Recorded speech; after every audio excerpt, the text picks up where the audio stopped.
I never thought the person who would humiliate me the most in life would be my own mother. At her 60th birthday party in front of the entire family, she turned my pain and financial struggles into a public joke. She projected photos of me counting loose change, bragging to relatives that I was 30, broke and still begging for help. The whole room laughed, and I just stood there stripped bare under their stares as if I'd been undressed in shame. But what no one knew was that on that very night a mysterious envelope appeared. Inside it was a truth powerful enough to change everything, a truth that would silence the room and force them all to watch as I walked out of that house, as someone entirely new. This is the story of how I broke free from the years of being dismissed and called a failure and stood up stronger than ever. A story not just about pain and betrayal, but about justice, sweet revenge, and the quiet power of finally believing in yourself. Chapter 1. My mother's 60th birthday party. That day was my mother's 60th birthday.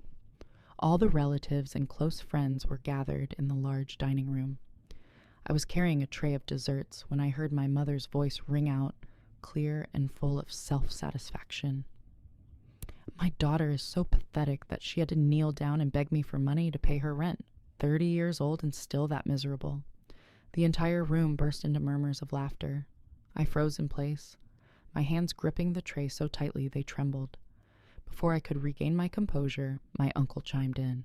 She should have just married a rich husband and saved herself the trouble of making a living. The giggles and chuckles abruptly died down because at that very moment, a familiar voice echoed from the doorway. I turned around and saw Robert, my ex-lover, walking in. He wore a navy blue suit, his demeanor unusually calm. In his hand was a cream-colored envelope.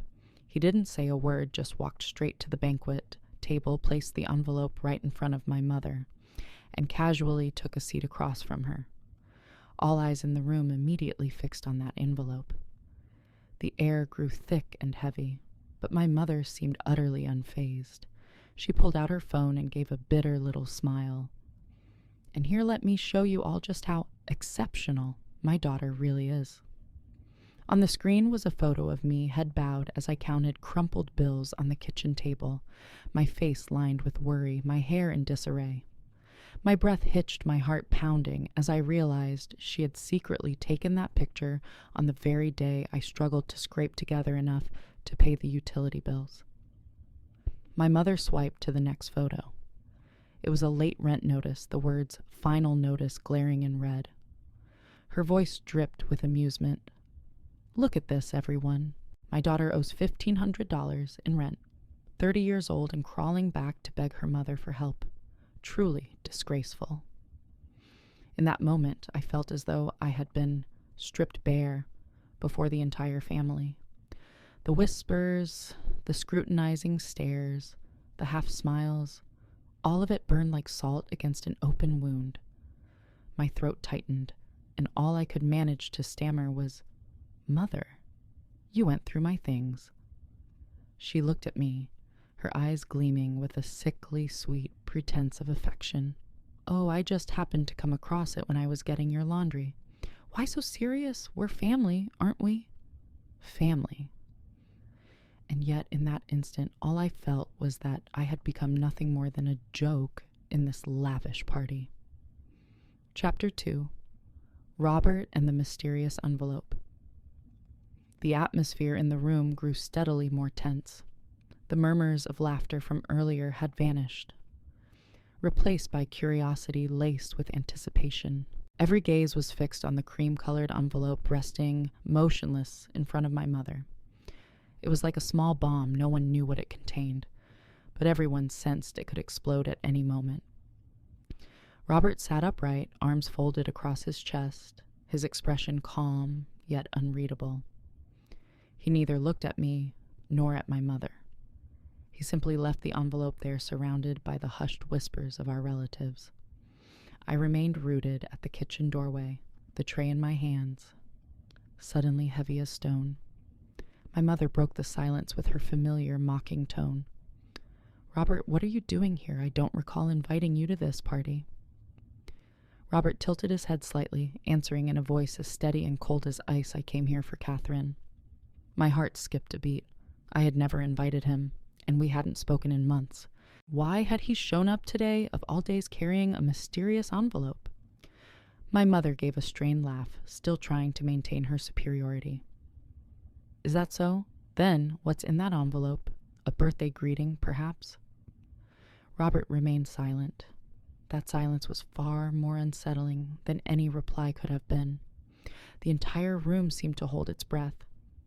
Some people stole glances at one another, while others pretended to study their glasses of wine, but it was clear everyone was riveted by the moment.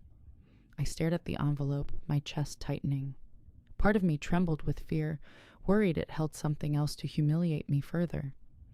Yet another part, small, fragile, but persistent, hoped that this time the envelope would change everything.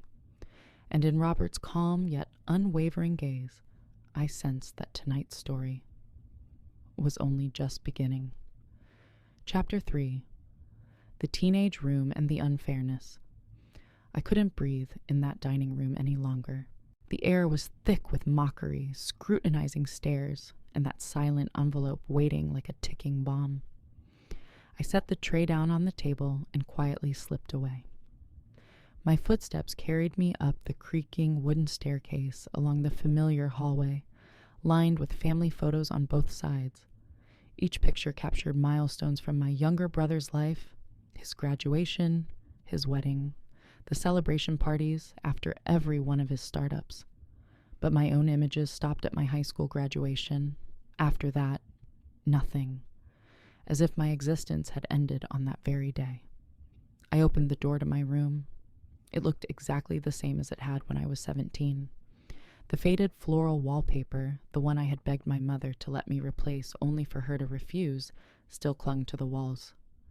The desk where I had once spread out papers and dreamed of studying abroad was now buried beneath overdue bills, rejected job applications, and an old computer with a cracked screen.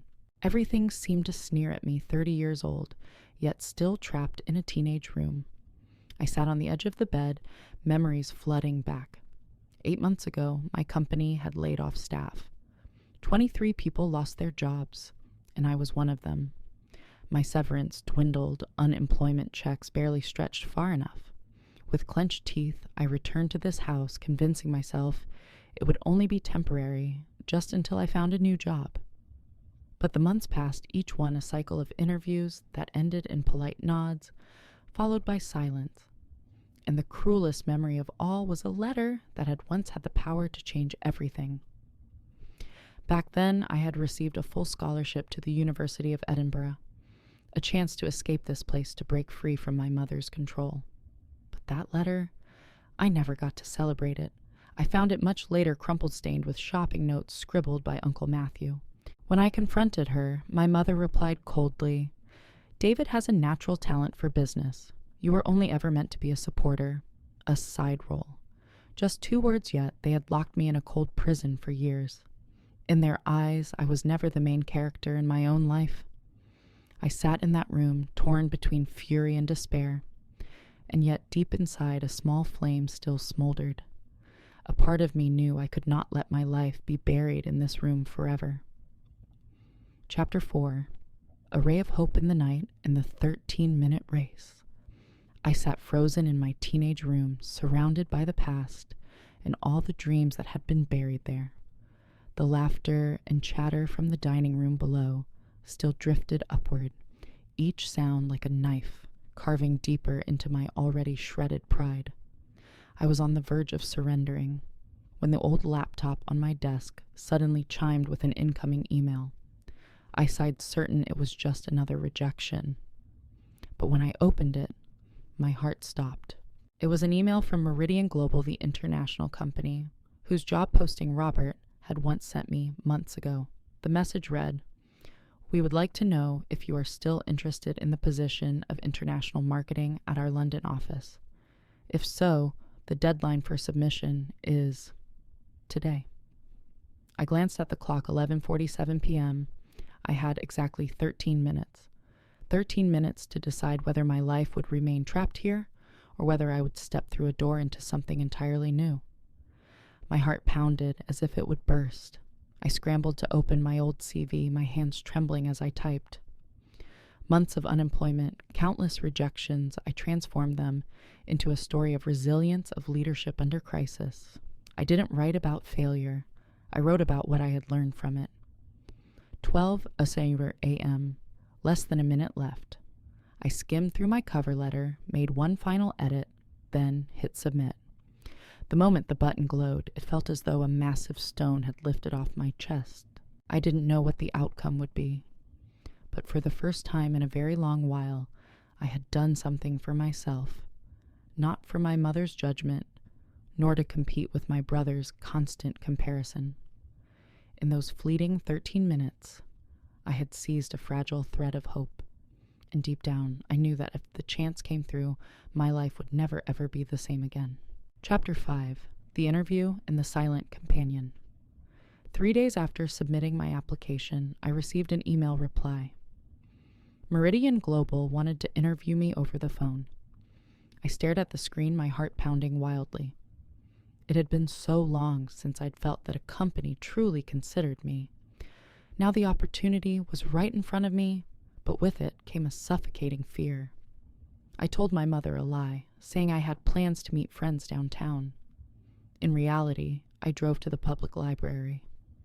Robert was already waiting for me in the parking lot as though he knew exactly what I needed. He had brought along a laptop, a portable Wi-Fi router, and a cup of hot coffee. Without any unnecessary questions, he simply placed the cup in my hand and said softly, "Go on inside. I'll stay out here. If anything goes wrong with the connection, just give me a signal." I sat in a corner of the library, my heart hammering as the interview began. On the other end were 3 people: the HR director, the head of international marketing, and a senior manager. They asked me about my experience working with international clients, about my ability to adapt to new environments, and most importantly, whether I was truly ready to relocate to London. At first, my voice trembled, but gradually it grew stronger. I spoke of the projects I had led, of how I kept my team steady during the company's crisis. I talked about patience, resourcefulness, and learning to endure when resources were scarce. And suddenly, I realized I was speaking with a confidence I hadn't felt in years. The interview lasted 45 minutes. When they said goodbye and promised to get back to me within 2 weeks, I sat there staring at the phone on the table, not knowing whether to cry or to laugh. I walked outside. Robert was still there, his hands tucked into his coat pockets, his eyes quietly waiting. He didn't need me to explain anything. He only asked, "So how do you feel?" I shook my head, trying to hold back both a laugh and a sob. "I don't know. Maybe good. They seemed interested. But I don't dare hope too much." Robert studied me for a long moment, then said in a low, steady voice, "I sent you that job posting because I believe in you. You're smarter and stronger than you think. Don't let your family make you forget that." I turned away, afraid my tears would spill. For years I had listened to my mother call me a failure, endured relatives dismissing me as impractical. And yet with just one simple sentence he had given me back a faith I thought was long gone. That night I returned to my teenage room. But inside something felt different. For the first time in many years I allowed myself to believe that perhaps I truly deserved a better life. Chapter 6: The Waiting and the Secret Letter. The 2 weeks after the interview felt like an eternity. Every morning I woke up with my phone clutched in my hand, checking my inbox until my fingertips grew sore. Every email notification made my heart leap, but most of the time it was just advertisements or rejection letters from other companies. Meanwhile, at home, my mother carried on with her usual performance.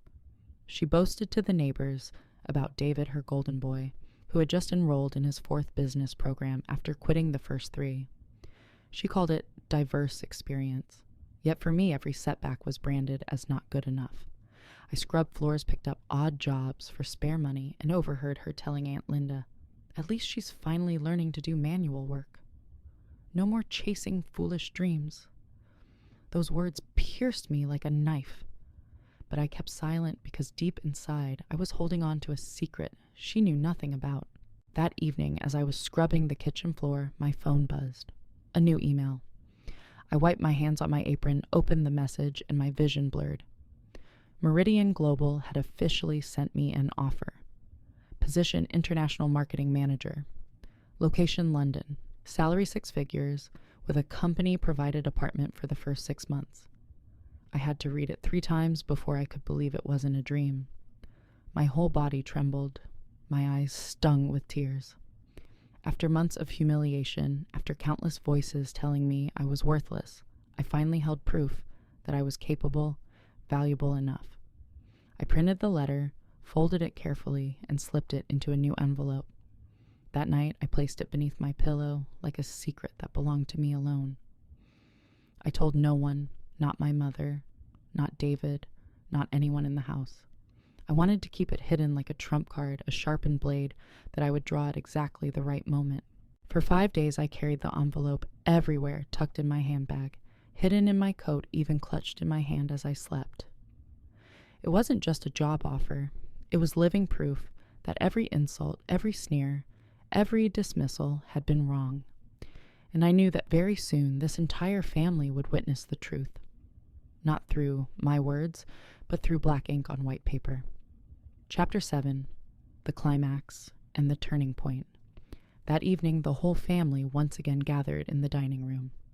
The atmosphere was lively as always, but to me, every laugh and every word felt like needles pricking into my skin.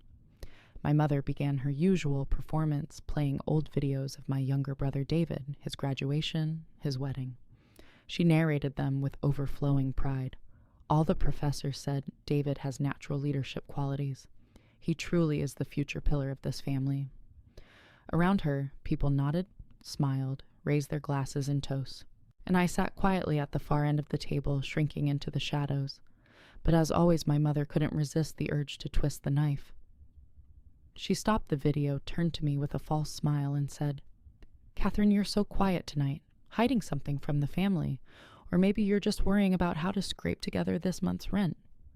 The table erupted in laughter. My throat tightened. But before I could speak, Robert, who had been silent the entire evening, suddenly stood. He placed his napkin down on the table, his voice calm but resonant. "That's enough." The room fell utterly silent. All eyes turned to him. My mother's brow furrowed. "And who do you think you are speaking up here?" Robert didn't flinch.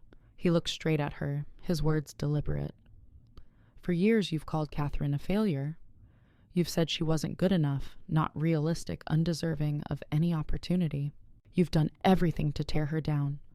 But the truth is, Catherine is the only one in this family who has achieved something purely through her own merit." A wave of murmurs rippled through the table. I saw my mother's face pale for a moment. Before she could react, Robert pulled a cream-colored envelope from his coat, identical to the one he had laid on the table during the last party. He pushed it toward her, the rustle of paper slicing through the silence. "Here's the proof," Robert said. My mother's hands trembled as she fumbled with the envelope. The room held its breath. When she unfolded the letter, her eyes locked on the bold words, "Offer. International Marketing Manager, Meridian Global London." I rose to my feet, my voice steady as it carried through the heavy silence. "That's right. I've been offered a job in London. In 3 weeks, I'll be gone. A 6-figure salary with my own apartment. And I didn't get it through this family, through favoritism or protection. I earned it myself." The silence shattered into stunned stillness. Uncle Matthew dropped his wine glass. It smashed across the floor. Aunt Linda's mouth hung open and the neighbors exchanged bewildered glances. My mother's face went ashen, and David sat frozen, speechless. In that instant, I realized the power had completely shifted. I was no longer the one standing trial before this family. They were the ones forced to bow their heads before the truth. I swept my gaze around the room, letting my eyes rest on each stunned face. Then I spoke slowly, every word carving into the air. "You once told me I was just a supporting character in this story. But from this day on, I will write my own story. And in that story, I am the main character. With that, I turned and walked away. The sharp rhythm of my heels echoed against the wooden floor, filling the suffocating silence. I didn't look back. I didn't need to. I had left it all behind. Chapter 8. Leaving home and the final conversation. I closed the dining room door behind me, leaving the entire room to drown in its shock. My heart was still pounding, but this time it wasn't from shame or fear. It was the heartbeat of someone who had just been set free. I went upstairs, quickly gathering a few essentials into my handbag. I knew I couldn't spend another night in this house. Just as I was about to leave, my phone buzzed. It was David calling. I hesitated for a few seconds before answering. His voice was sharp, filled with anger. What the hell was that, Catherine? You humiliated Mom in front of the whole family. The entire neighborhood is talking about it now. I pressed my lips together, forcing myself to stay calm. Do you really care about Mom being humiliated, or do you just hate that you're no longer the one being celebrated? There was a pause. Then David let out a dry laugh. You think you're better than us now. One temporary job overseas. What's so impressive about that? You'll come crawling back soon enough, just like every other time you failed. I drew in a deep breath, my eyes fixed on the window. At least my failures are mine, my choices. You, on the other hand, you've never once stood on your own feet. You call it privilege, but I call it dependence. Silence on the other end.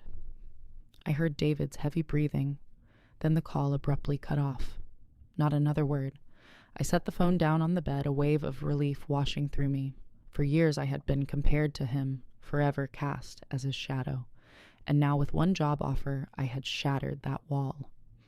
Over the next 2 days I quietly packed my things. Robert appeared like a silent ally. He didn't ask questions or pass judgment. He simply brought boxes, helped me fold clothes, wrap books, and organize everything. Amid the mess of my old room, he said softly, "See all of this? You did it. Not your mother, not David. You." I froze looking at him, my throat tightening. Perhaps he was right. I had spent years believing I was useless forever, a supporting role in my family's story. But now every box sealed was proof that I was rewriting that story for myself. On my last night in that house, I sat among the suitcases staring at the familiar 4 walls.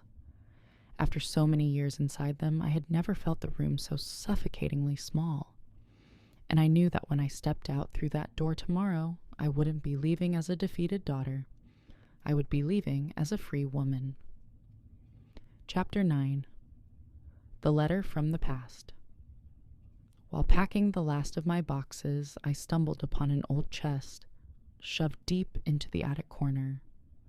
Dust coated it so thickly that I burst into a fit of coughing as I dragged it out.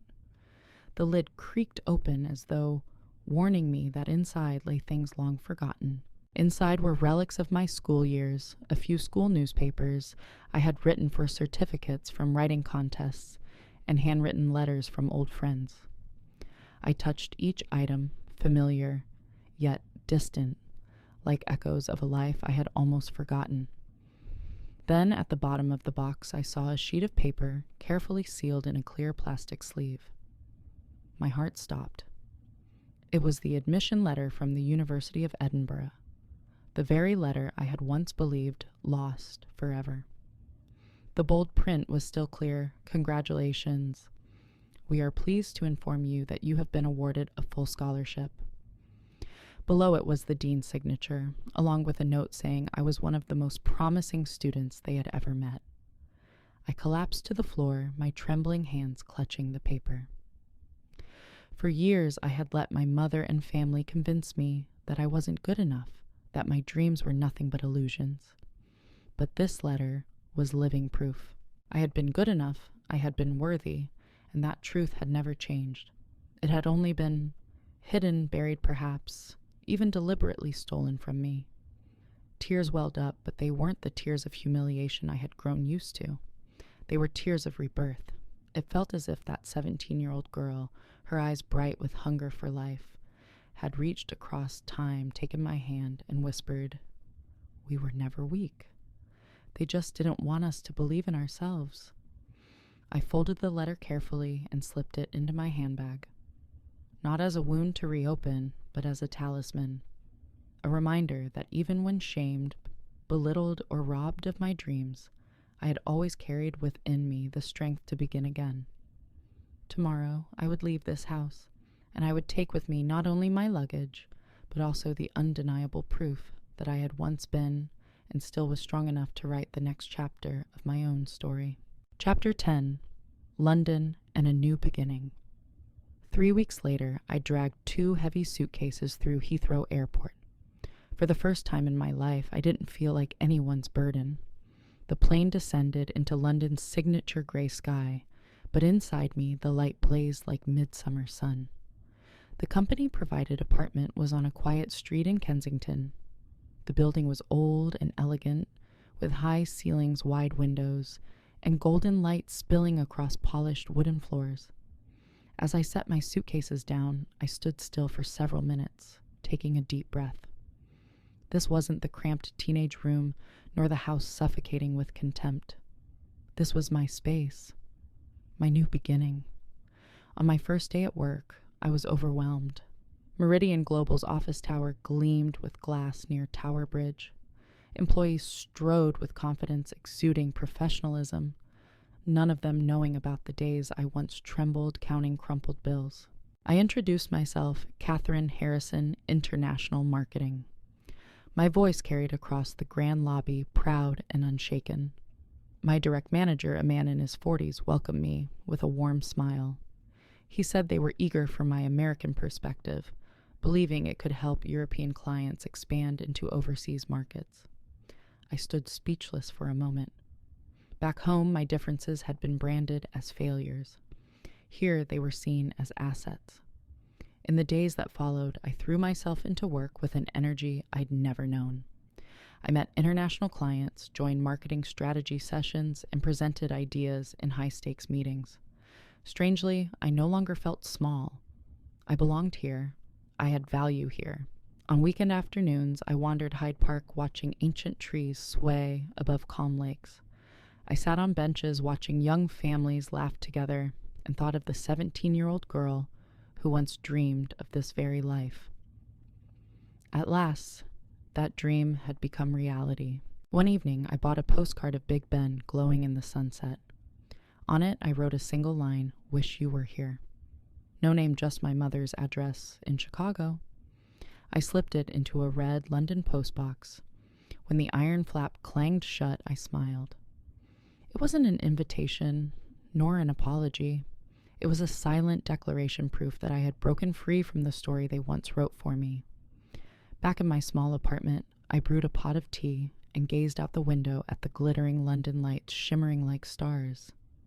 And I knew that for the first time in my life, I didn't need anyone else's approval. I had found myself, and this journey was only just beginning. Chapter 11, The Postcard and the Reunion. The postcard I had sent back to America must have reached my mother by then. I received no reply, nor did I expect one. I could picture her holding it in her hands, staring at the short line, "Wish you were here," and falling silent. No more humiliations, no more lies. Just a quiet message I had broken free from her grasp. My days in London passed quickly, filled with the busy yet exhilarating rhythm of my new job. For the first time, I felt myself maturing, no longer living as the child branded a failure. And then one morning, my inbox displayed a short message from Robert. "I have a few days off. Would you mind if I visited?" I hesitated for a long while. We had been through so much, and I wasn't sure I wanted to stir up old feelings. But finally, I typed "come." Robert arrived in London on a chilly afternoon. He carried a small bag and a faintly cautious smile. We met in Covent Garden amidst bustling cafes and warm golden light spilling from glass windows. He looked at me for a long moment before softly saying, "You look different, like you finally found where you belong." We wandered through the streets, stopping at Borough Market, where the air was thick with the scents of cheese bread and spices, and vendors called out to passers-by. Everything felt simple, ordinary, and in that ordinariness I felt lighter than I ever had. Standing on Westminster Bridge, watching the Thames surge below, Robert turned to me, his voice sincere. I'm not proud of you because you got this job. I'm proud because you finally chose yourself instead of letting your family define who you are. I smiled, and for the first time in years, it was a smile untouched by bitterness. Thank you, Robert, for believing in me, even when I couldn't believe in myself. We embraced not with longing, not with promises, but with mutual recognition. The love we once shared had dissolved, but in its place remained something even more precious: friendship, respect, and gratitude. When the day came for Robert to return to America, I didn't feel any emptiness. I knew I no longer needed a savior. I had saved myself. Chapter 12: The Rainbow and the Declaration of Freedom. One afternoon, I was strolling through Hyde Park. The rain had just passed, leaving the scent of damp earth mingled with summer flowers. I stopped along a gravel path where a little girl, perhaps 8 years old, was holding up a hand-drawn picture. She eagerly showed her father her imagined London tall skyscrapers, bridges, and most strikingly a rainbow stretching across the Thames like a bridge connecting the two banks. Her father chuckled, patting her head. A rainbow can't be a bridge, sweetheart. That's not realistic. But the girl shook her head firmly, her eyes shining. But maybe someday in the future, it could be real. I heard her words and couldn't help but smile.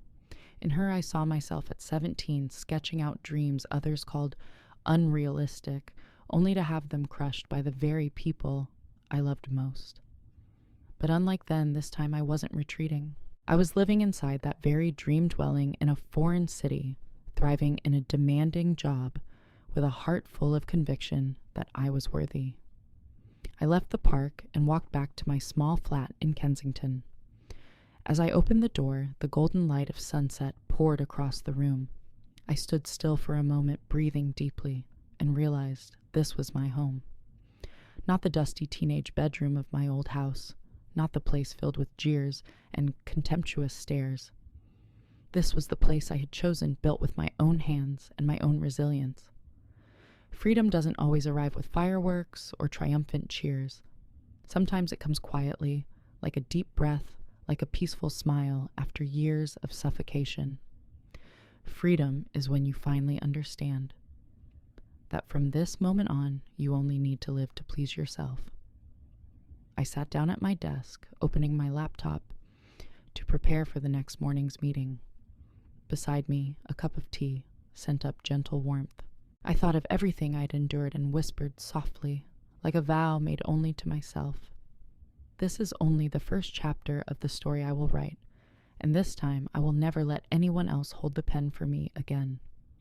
Looking back now, every insult, every wound my family ever caused me became the fuel that pushed me to break free and build the life I truly deserve. I don't need their apologies. I don't need their approval. The success and freedom I have today is the most powerful answer I could ever give. If you've ever been underestimated, told your dreams were foolish or unrealistic, remember this. Only you have the right to define your own worth. Don't let anyone else write your story for you. They once called me a failure. But today I'm proud to say I am the main character in my own story. And I hope you find the strength to become the main character in yours too. If this story gave you even a little hope, hit like and subscribe so you don't miss what's coming next. And share your favorite moment from this story in the comments below, so other women out there know that they are never alone.